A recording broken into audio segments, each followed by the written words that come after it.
Le film commence en 2008, lorsqu'un virus mortel appelé Reaper est découvert et accidentellement libéré en Écosse. Le virus a déjà infecté des milliers de personnes, provoquant des symptômes tels que l'hystérie, des impulsions homicides, des furoncles et des ulcères. Actuellement, des soldats vêtus de combinaisons de protection bloquent toutes les routes de l'Écosse vers le sud de l'île. Ils tirent sur une foule de réfugiés, infectés et non infectés, qui tentent désespérément de fuir. En réponse, la foule enragée se retourne également contre les soldats et les attaque. Parmi les réfugiés, nous voyons une mère tenant sa jeune fille, Eden Sinclair. Les deux tentent désespérément de fuir, mais une balle perdue frappe la fille, lui enlevant un œil. Malgré cela, la mère parvient à faire monter sa fille dans le dernier hélicoptère à destination de l'Angleterre centrale. Avant de se séparer, elle donne à Eden une lettre pour qu'elle se souvienne d'elle. Cependant, peu après le départ d'Eden, sa mère est tuée par la foule. Pour séparer les infectés du reste du monde, le gouvernement britannique construit finalement un mur en béton de 10 mètres de haut pour isoler l'Écosse. Plusieurs gardes sont postés le long du mur pour tirer sur quiconque approche, et des champs de mines sont placés près de la frontière. La quarantaine est efficace, mais ces méthodes extrêmes rompent les liens diplomatiques et économiques entre le Royaume-Uni et le reste du monde. Cela fait du Royaume-Uni un paria, ce qui entraîne un futur marqué par le chômage, les troubles et l'inégalité croissante. La scène suivante se déroule en 2035, où nous rencontrons une Eden adulte. Elle travaille désormais dans les forces spéciales du département de la sécurité intérieure sous le commandement du capitaine Nelson. Elle a remplacé l'œil qu'elle a perdu étant enfant par une prothèse électronique avancée. Cette prothèse dispose d'une caméra intégrée qui peut enregistrer tout et envoyer des données directement à son dispositif au poignet. Un jour, une descente de police dans un bidonville découvre une pièce pleine de personnes infectées par le virus Reaper, vivantes et mortes. Cela signifie que le virus est réapparu 27 ans après sa première épidémie en Écosse. En réponse, les hauts fonctionnaires se réunissent pour une réunion privée dirigée par le Premier ministre John Hatcher. Cependant, il est clair que, malgré la position de Hatcher, il est manipulé comme une marionnette par un homme politique corrompu, Michael Canary. Le cabinet, comprenant le capitaine Nelson, discute de la menace imminente du virus et de la manière de l'empêcher de se propager. Après de nombreuses délibérations, il décide de fermer tous les ponts menant à la ville et d'isoler également les bâtiments gouvernementaux. Cependant, après la réunion, Hatcher et Canary rencontrent Nelson en privé et lui montrent des photos satellites de Glasgow datant de 3 ans. Les images montrent des personnes se déplaçant dans la ville morte, ce qui implique qu'un remède pour le virus a finalement été découvert. Ils discutent ensuite du Dr Kane, un scientifique qui travaillait sur le vaccin à Glasgow avant la quarantaine. Il suppose qu'il a dû réussir à créer le remède. Par conséquent, Canary ordonne à Nelson d'envoyer une équipe en Écosse pour retrouver le Dr Kane et apporter le remède. Suite à cela, Nelson choisit Eden pour diriger l'équipe qui sera envoyée en Écosse. Elle accepte volontiers car c'est une occasion parfaite pour elle de retrouver sa mère.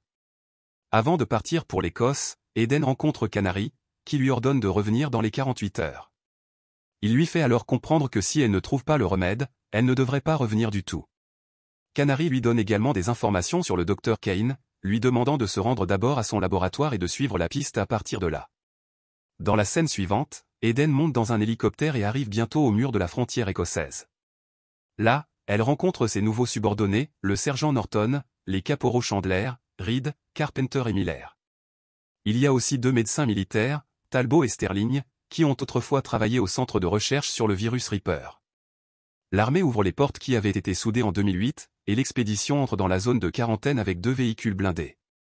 Pendant leur voyage, Eden écoute un enregistrement des derniers messages radio du Dr Kane, qui, avec les soldats, a défendu l'hôpital. À travers l'enregistrement, elle apprend les morts massives, les horreurs de la violence et le cannibalisme qui ont ravagé Glasgow. Assez vite, ils arrivent à l'hôpital où le Dr Kane travaillait, mais il s'avère qu'il a été abandonné depuis longtemps. Peu après, une femme fragile apparaît soudainement à l'extérieur devant le bâtiment. Eden ordonne rapidement à son équipe de ne pas s'approcher d'elle, mais Chandler pense qu'elle a besoin d'aide. Ignorant les ordres d'Eden, il se précipite vers la femme et tente de l'aider. Elle s'effondre bientôt dans ses bras, et Chandler n'a d'autre choix que de la porter dans leur véhicule. À ce moment, Eden et son équipe sont soudainement attaqués par un groupe de sauvages armés de couteaux et de bâtons.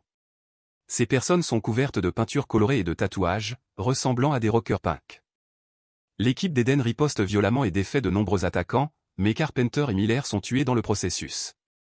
Peu après, les sauvages commencent à lancer des cocktails Molotov sur leurs véhicules blindés. Eden ordonne rapidement que les véhicules soient déplacés vers la sortie arrière, et Chandler et Reed suivent son commandement. Malheureusement, la fille que Chandler avait aidée se réveille soudainement et lui tranche la gorge. Il s'écrase dans le bâtiment, mais avant de mourir, fait exploser le véhicule et son agresseur avec une grenade. Pendant ce temps, Reed conduit le deuxième véhicule et prend Eden, Norton, et les deux médecins. Mais l'un des attaquants brise le pare-brise avec une hache. Un autre tire un carreau d'arbalète, tuant immédiatement Reed. Cela provoque une collision du véhicule avec un tas de voitures écrasées et le fait chavirer. Les survivants s'extirpent alors de la voiture et font tout ce qu'ils peuvent pour se défendre. Dans le chaos, Norton et Stirling réussissent à fuir, mais Eden et Talbot, blessés à la jambe, sont capturés par les sauvages et perdent connaissance. Quelque temps plus tard, Eden se réveille en captivité, entourée de sauvages. Elle est alors confrontée au leader du groupe, Sol, qui semble être un sadique fou. Il la bête violemment et exige de savoir qui elle est et d'où elle vient. Finalement, Eden révèle qu'elle vient de l'autre côté du mur, ce qui fait sourire Sol de manière tordue. Il dit joyeusement que Kane leur a menti en prétendant qu'il n'y a rien de l'autre côté. En entendant cela, Eden demande si Kane est toujours vivant et dit qu'elle veut le rencontrer. Cependant, Sol répond que l'homme âgé est inutile et révèle son plan d'utiliser Eden pour les aider à traverser le mur. Ensuite, Sol ordonne à ses gardes de garder Eden sous surveillance étroite, insistant sur le fait qu'elle doit rester en vie. Avant de partir, la petite amie de Sol, Vipé, montre à Eden son localisateur GPS, le laisse tomber par terre et l'écrase sous son pied. Sol arrive alors à une cérémonie de sacrifice, où il rassemble ses partisans punk et prononce un discours sur la façon dont Kane leur a menti. Il leur promet qu'ils pourront enfin quitter cet endroit, et la foule se réjouit. Après cela, Sol annonce à ses partisans que le dîner est prêt à être servi. À la surprise générale, le dîner se révèle être Talbot, qui est rôti vivant sur un immense grill. Après la mort de l'homme, les sauvages le découpent en morceaux et commencent à manger. Pendant ce temps, Eden utilise un fil de son GPS cassé pour déverrouiller ses menottes. Elle saisit ensuite le garde à l'extérieur et le force à ouvrir la porte de la cellule. L'homme terrifié obéit et déverrouille la porte, après quoi Eden le tue immédiatement. Elle commence à partir, mais une autre prisonnière nommée Callie lui parle et lui demande si elle peut aussi la libérer. Eden refuse de s'impliquer, mais Callie explique qu'elle est la fille de Kane et peut l'emmener vers lui. Cela convainc finalement Eden, mais soudainement, Vipé apparaît. Les deux femmes se lancent alors dans un combat intense à l'épée, mais à la fin, Eden prend le dessus et décapite Vipé. Suite à cela, elle libère Callie, et les deux s'enfuient.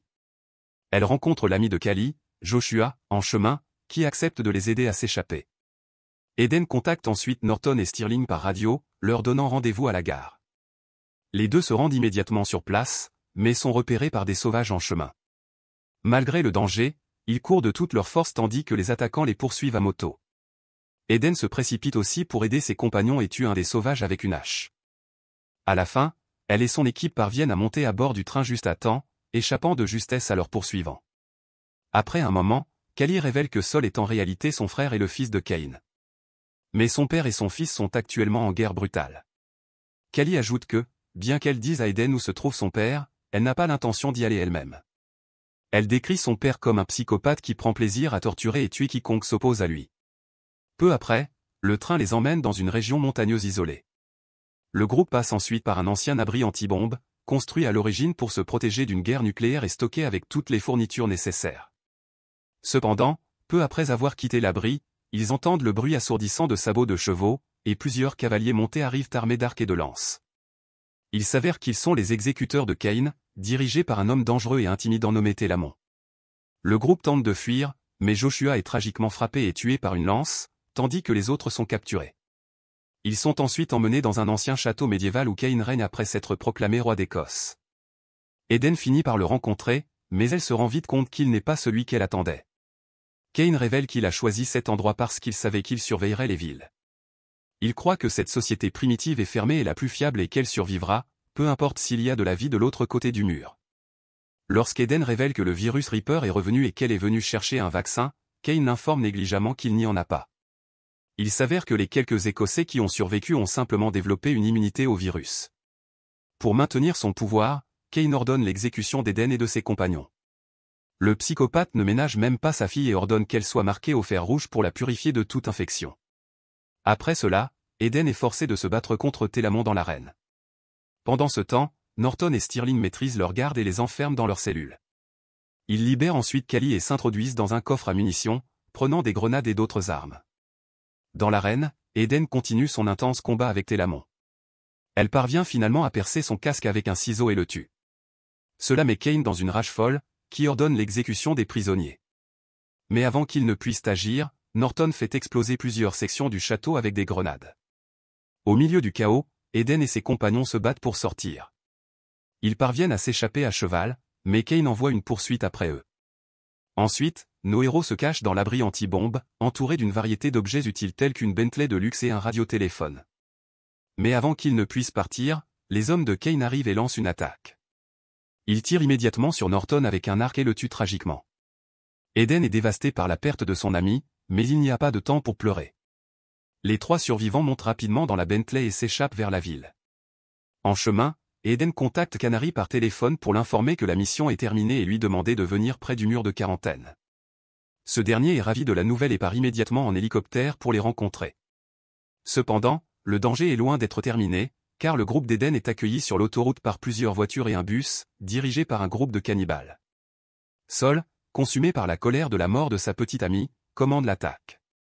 Pendant la course effrénée, de nombreuses voitures des sauvages entrent en collision, entraînant leur mort.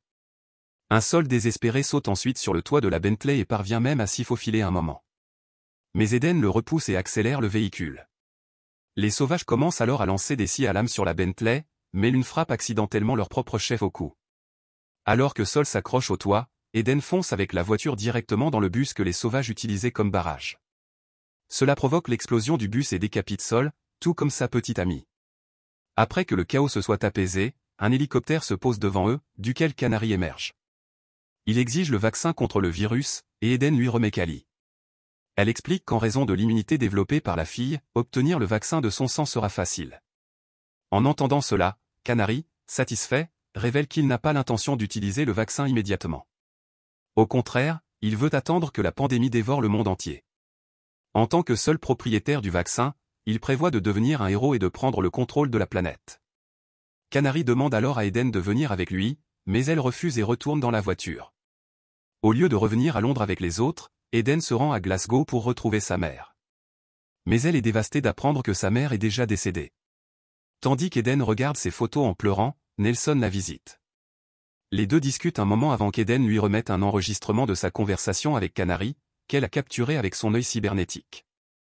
En revenant à Londres, Nelson livre la cassette aux chaînes de télévision. Cela expose la traîtrise de Canary au monde, ce qui conduit finalement à sa chute. Dans la scène finale, Eden retourne à la base des sauvages et leur montre le corps décapité de Sol. Cependant, au lieu de se fâcher, ils commencent tous à applaudir et l'accueillent comme leur nouvel leader.